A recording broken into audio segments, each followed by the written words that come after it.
Fala pessoal, sejam bem-vindos a mais um vídeo aqui do canal do Block Trends. Hoje é segunda-feira, então é mais um daqueles vídeos onde a gente vai tentar analisar o preço do Bitcoin, entender quais são as dinâmicas que estão influenciando o mercado atualmente. E hoje, obviamente, eu queria trazer um pouco sobre o preço do Bitcoin e em relação, principalmente pelo fato de ele estar lateralizando aí já faz algumas semanas. Na verdade, já faz até alguns meses se nós pegarmos aí o preço que vem desde dezembro. Então, a gente já tem mais de 2 meses de lateralização, estamos no mesmo patamar de preço que estávamos em dezembro do ano passado, e muitos se perguntam por que o preço está lateralizando dessa forma. Na verdade, não é nada muito diferente do que nós vimos no ciclo passado, e é por isso que eu vou tentar compreender aqui, principalmente, qual é o evento. No caso, a gente vai estar falando do halving, como vocês já devem ter visto aí no título do vídeo. Qual é a importância do halving na precificação do Bitcoin e por que o preço do Bitcoin tende a lateralizar aqui em torno do evento do halving, tá? Mas antes da gente passar para a precificação do Bitcoin e começar a entender essa dinâmica de mercado, eu já queria deixar aqui de antemão avisado de que esse momento em específico é um momento oportuno para aqueles que visualizam o Bitcoin como um ativo ou uma reserva de valor, ou talvez uma commodity que tem potencial no longo prazo, tá? Então, se você acredita no longo prazo do Bitcoin, esse momento de lateralização de preço costuma ser um momento bastante oportuno para aqueles que entenderam os princípios básicos do funcionamento do Bitcoin, tá? E por isso que no primeiro link que está aqui na descrição, que é o link da Bybit, você pode começar a se expor, pode começar a acumular Bitcoin de forma bastante simples, rápida e dentro de uma plataforma que tem uma série de funcionalidades, uma série de ferramentas que vão te ajudar aí nesse processo, tá? No primeiro link que está aqui na descrição é o link da Bybit, e lá é uma plataforma completa de negociação de criptoativos e de Bitcoin, e você pode aí estar começando a utilizar, começando a se expor no mercado, caso você ainda não tenha começado, através do link da Bybit. E lá, através desse link aí, você vai ter vários bônus, vai ter mais de $100 em bônus se completar lá algumas dos desafios que eles propõem. Vocês podem estar começando a utilizar através da plataforma aí da Bybit, tá? Primeiro link da descrição. Caso você ainda não é inscrito aqui no canal do Block Trends, já aproveita para se inscrever aí e ativar o sininho. A gente está sempre publicando esses conteúdos aqui. Inclusive, nós temos lives todas as semanas. Vamos ter nessa semana também, tá? Então já fica aí de antemão, caso você ainda não seja inscrito do canal do Block Trends. Mas bora lá falar sobre o Bitcoin, bora falar sobre o preço e entender o impacto do halving na precificação do Bitcoin. Bora lá.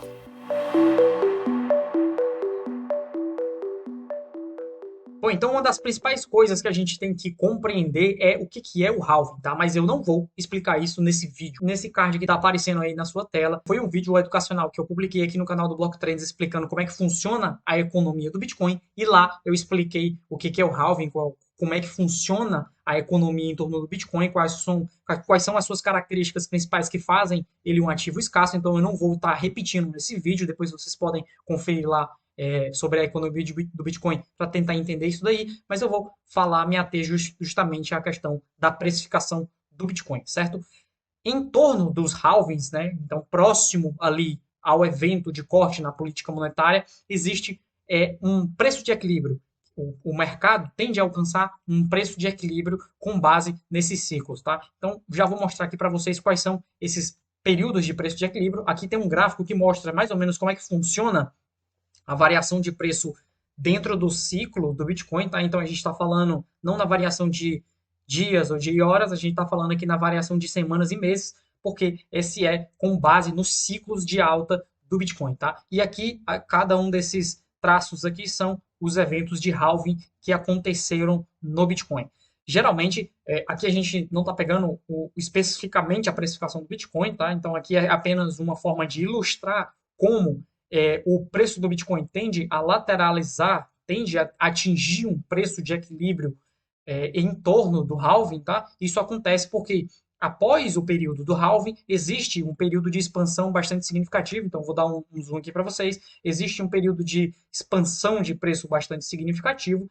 Isso é a fase mais avançada do bull market, tá? Então, dentro do bull market, a fase mais avançada é esse período onde o preço acaba dando uma guinada, dando uma escalada bastante rápida, tá? Depois a gente entra num bear market, e isso é aquele período de queda de preço do Bitcoin, e depois a recuperação não acontece tão significativa como aconteceu esse período de expansão e esse período de retração. Geralmente, o que acontece na primeira fase do bull market é que ele dá uma pernada de expansão e depois lateraliza anterior ao halving, tá? E só para que vocês tenham noção de que essa movimentação aqui é exatamente aquilo que acontece no preço, a gente pode ver aqui que durante a negociação do Bitcoin, durante os halvings, nós tivemos lateralizações. Inclusive, eu trouxe isso no vídeo de análise da semana passada, tá? Ou foi da semana retrasada, já não lembro, mas vocês podem conferir aí depois e verem que justamente em torno do período do halving, tá? Então a gente vai ver aqui, ó, no primeiro halving de 2012, tá? Primeiro halving que a gente teve aqui na rede. O que acontece é justamente que o preço do Bitcoin começou a lateralizar em agosto de 2012, tá? Teve essa queda, depois essa subida bastante repentina, mas basicamente o preço ficou ainda desde agosto até mais ou menos dezembro. Você consegue estender aí até janeiro de 2013 lateralizando. Então, quase 6 meses de lateralização sem grandes expansões de preço aqui. Depois, né, depois desse momento, aí sim, nós tivemos uma alta bastante expressiva, tá? Então, primeiro período do bull market e aqui, segundo período do bull market. A mesma coisa aconteceu em 2016, tá? Então, a gente tem aqui um período de lateralização. Deixa eu tirar aqui que eu não consigo enxergar direito. A gente tem um período de lateralização que também vai de junho de 2016 até mais ou menos outubro de 2016, então mais alguns meses de lateralização. Então, só para vocês verem, eu já tinha trazido esse tipo de coisa aqui, esse tipo de gráfico aqui no Block Trends, no análise que eu fiz anterior, mas só para relembrar que essa lateralização aqui de preço acontece justamente em torno dos momentos de halving, e eu queria trazer esse gráfico justamente porque ele mostra aqui que isso é uma tendência de todos os ciclos, tá? Essa tendência de todos os ciclos podem ter vários porquês, né, várias razões, só que uma das razões principais aqui não diz respeito em si ao halving, diz respeito mais ao que está fora da rede do Bitcoin. Mas antes de eu avançar para o que está fora da rede Bitcoin, só queria mostrar que a gente está nesse ciclo de 2020, né, entramos nesse ciclo, o último halving foi em 2020, tivemos o primeiro halving em 2012, tá? Então, como eu disse no vídeo da economia Bitcoin, a gente tem uma política monetária programada no Bitcoin e ela vai reduzindo a emissão de novos Bitcoins a cada 210 mil blocos aproximadamente, tá? Isso aí casa com sendo mais ou menos 4 anos em calendário tradicional, tá? Então a gente vê que no primeiro halving a gente tinha 50 Bitcoins como recompensa de bloco, depois passou para 25, depois passou para 12,5. Agora, atualmente, nós estamos em 6,25, que foi o último halving que teve em 2020, e é o próximo halving que está esperado para que seja mais ou menos em abril de 2024, tá? Então, daqui a pouquíssimo tempo, nós estamos muito perto disso acontecer, a gente vai entrar aí num momento onde a recompensa de bloco vai ser de 3,125 Bitcoin, tá? Essa recompensa de bloco aqui, teoricamente, faria com que a precificação do Bitcoin, aliás, faria com que a escassez do Bitcoin fosse diferente, né? Então, existem muitas pessoas que acreditam que o halving impacta diretamente na escassez do Bitcoin. De certo modo, ele impacta por ser uma política monetária programada, então, obviamente, vai ter menos emissão de Bitcoin, tá? O Bitcoin não deixa de ser emitido, a oferta de Bitcoin não vai reduzir, tem muito cuidado quando ouvir pessoas falando que a oferta de Bitcoin vai reduzir, a oferta não vai reduzir, ela vai continuar subindo para sempre até chegar no limite de bloco, né? Então não é para sempre. No caso, até chegar no limite onde a recompensa de bloco não vai ser mais emitida. Então até atingir o limite ali de mais ou menos 21 milhões de unidades de Bitcoin, né? É isso que a gente sabe, é o que está escrito lá no white paper, é tudo que a gente já tem de conhecimento da rede do Bitcoin, tá? Entretanto, muitos acreditam que esse evento do halving esteve impactando em todos os ciclos anteriormente, tá? Então, isso fez com que a inflação do Bitcoin, né? Então, tem até esse gráfico aqui que mostra para vocês da inflação do Bitcoin ao longo do tempo, ela vem reduzindo, né, obviamente. Então, como afeta na inflação, obviamente acaba também afetando na política monetária, né? Atualmente a gente tem uma inflação anual de mais ou menos 1,8% na rede do Bitcoin, que já foi muito maior, né? Obviamente, a cada halving vai tendo uma redução exponencial dessa inflação, que é a construção, a emissão de novos Bitcoins, tá? Entretanto, isso não necessariamente se refere a uma alteração na oferta de Bitcoin diretamente, tá? E agora você pode estar um pouco meio confuso, principalmente porque, primeiro você diz, Cauê, que o halving vai impactar diretamente na oferta de Bitcoin e que isso vai fazer com que a emissão mude e tal. Certo. Entretanto, a gente tem que entender que uma coisa é a oferta dentro da rede, tá? Então, que a gente está falando de que terão menos unidades de Bitcoin entrando na rede do Bitcoin, tá? Por conta que a recompensa de bloco, a recompensa que os mineradores recebem por participar da validação de blocos, etc., recebem, vai diminuir. Então, sim, então nós temos uma emissão de Bitcoin menor a partir do halving, certo? Isso vai fazer com que a oferta que está sendo jogada na rede Bitcoin seja menor. Entretanto, prestem muito bem atenção que uma coisa é a oferta na rede Bitcoin, outra coisa é a oferta no mercado de Bitcoin, tá? Então, quando a gente está falando em mercado, a gente está falando daquilo que acontece off-chain. A gente não está falando daquilo que acontece dentro do Bitcoin. Dentro do Bitcoin não existe mercado, tá? Existem apenas UTXOs, existe apenas registro histórico de transações. É isso que é o Bitcoin, tá? É um código onde há a transferência de unidades dentro desse código, dentro desse ecossistema.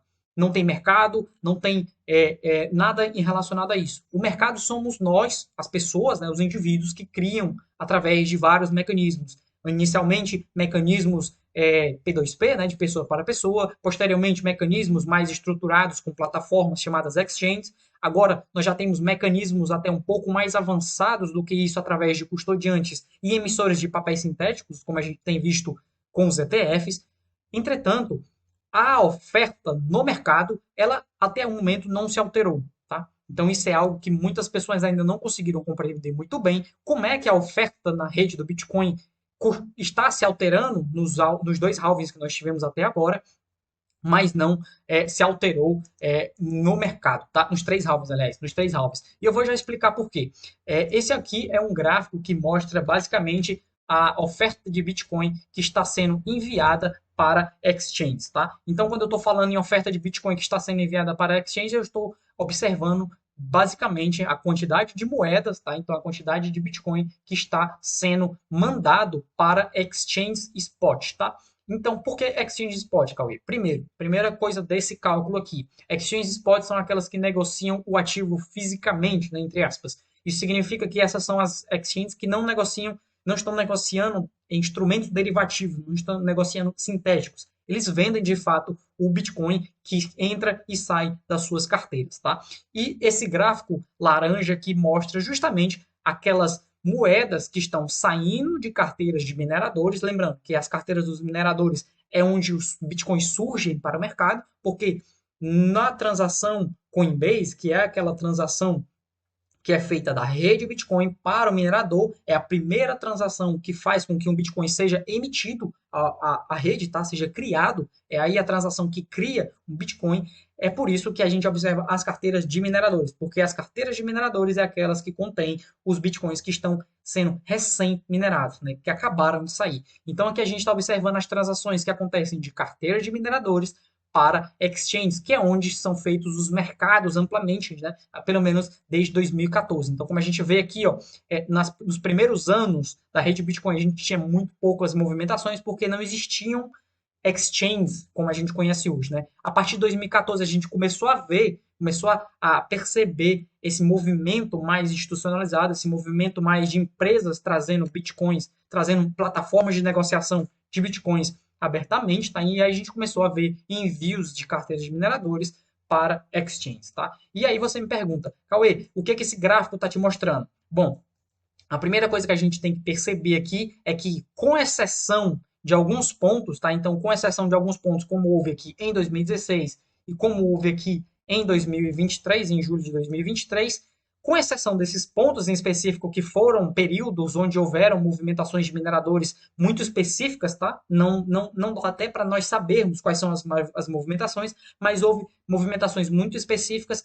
Com exceção desses períodos, o que a gente teve aqui ao longo do tempo, né? Então, deixa eu até botar uma ferramenta de desenho aqui para eu mostrar de forma mais fácil para vocês. Então, ao longo do tempo, nós tivemos uma lateralização nessa quantidade de bitcoins que esteve sendo transferida dentro da rede, tá? Então, a gente teve aqui desde 2014 que essa quantidade não se altera, tá? Isso significa que, por mais que o halving do Bitcoin mudou a quantidade de Bitcoin que estava sendo jorrado dentro da rede Bitcoin, isso não alterou a quantidade de Bitcoin que estava sendo jorrado no mercado, tá? Lembrando, o minerador, né? Aqui o minerador, ele envia Bitcoin para a exchange, tá? Ele envia Bitcoin para a exchange. Isso significa que a exchange, que é onde tem o mercado, é suprida pelo minerador que ganha, né? De certa forma, que faz a emissão de novos Bitcoins. Então, essa interação entre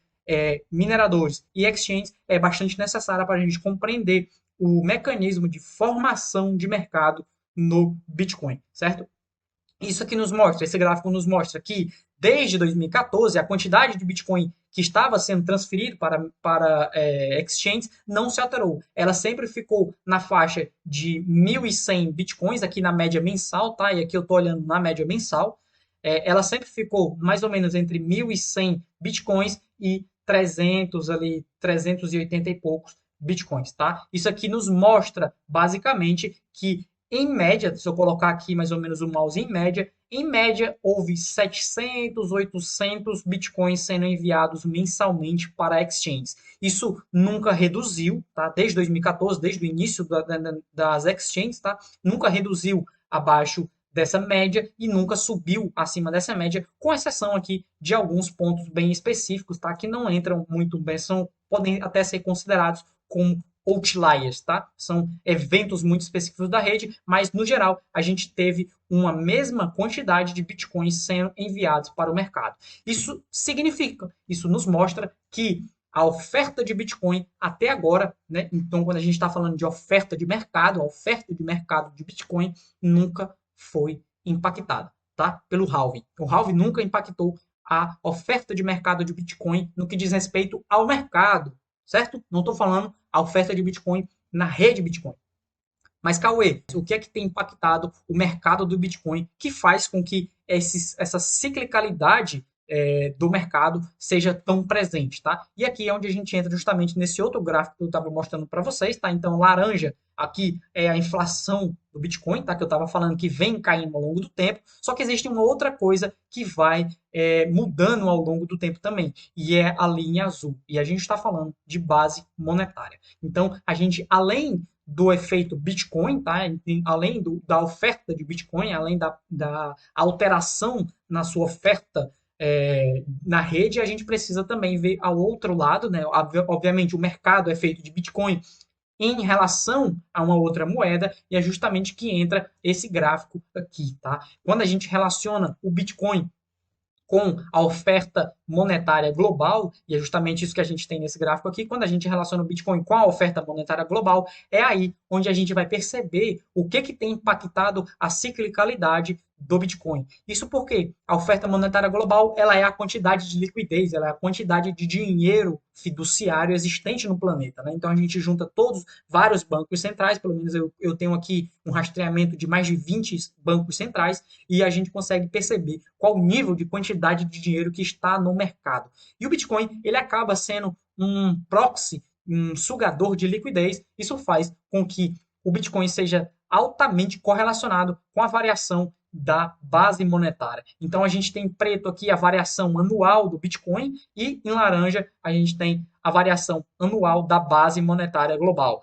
Isso mostra que os períodos de expansão da base monetária global condizem com os períodos de expansão do Bitcoin, assim como os períodos de retração da base monetária global condizem com os períodos de retração do Bitcoin. Isso nos mostra que existe um efeito de mercado muito mais impactante do que o halving, que é a variação na base monetária global. E é por isso que eu sou um daqueles que acredito que O halving entra como um mecanismo de geração de escassez psicológica, não tanto técnica no que diz respeito à quantidade de Bitcoin que está sendo enviado para exchanges, mas a oferta de dinheiro no planeta é aquilo que está diretamente, tecnicamente mesmo, impactando a precificação do Bitcoin. Por quê? Porque quanto mais unidades monetárias existem no planeta, mais as coisas perdem valor em relação à sua oferta monetária. Basicamente, a gente percebe que a inflação,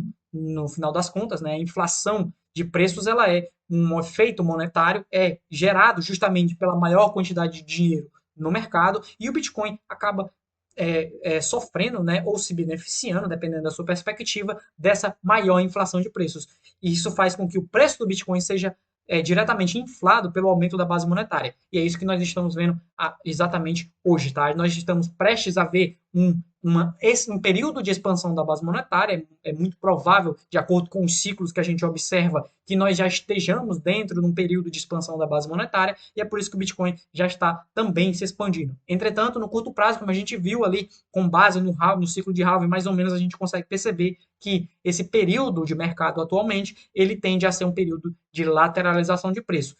Entretanto, como eu disse lá no início do vídeo, é um período bastante oportuno, porque nós sabemos que após o halving, né, após o período de halving, no que diz respeito aos ciclos de mercado do Bitcoin, a gente vê o momento de expansão do preço do Bitcoin mais acentuado logo após. Então, esse momento aqui anterior, esse momento de lateralização, geralmente condiz com os períodos de maior oportunidade de absorção de moedas. Nesse caso, eu estou falando a oportunidade de comprar Bitcoin e acumular Bitcoin antes de um período de expansão de preço, que geralmente também condiz com um período de expansão na base monetária global, certo? Então era basicamente isso que eu tinha para trazer hoje, só uma perspectiva mais generalista, uma perspectiva mais de ciclo do Bitcoin para situar vocês aonde nós estamos no ciclo de mercado do Bitcoin, não só no ciclo de mercado, mas no ciclo de rede também, né? No ciclo on-chain da rede do Bitcoin, que é derivado do halving. Entretanto, o ciclo de mercado não necessariamente é derivado do halving, é mais derivado a questões de política monetária. E só para vocês terem em mente essas duas dinâmicas que devem ser pesadas na hora de observarmos essa questão do ciclo de mercado.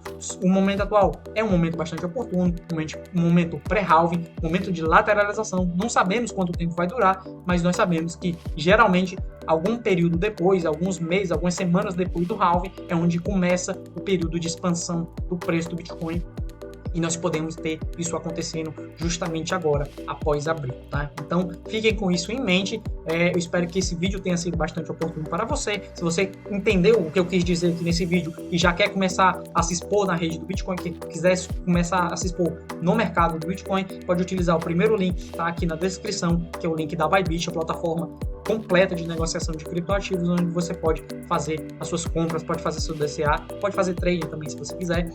E no mais, não se esqueçam de se inscrever aqui no canal, ativar o sininho, deixar o seu like, seu comentário aqui embaixo, para a gente sempre estar interagindo e conseguir entregar esse conteúdo ao máximo possível de pessoas, tá bom? A gente se vê no próximo vídeo. Muito obrigado para você que esteve até aqui e tchau, até a próxima.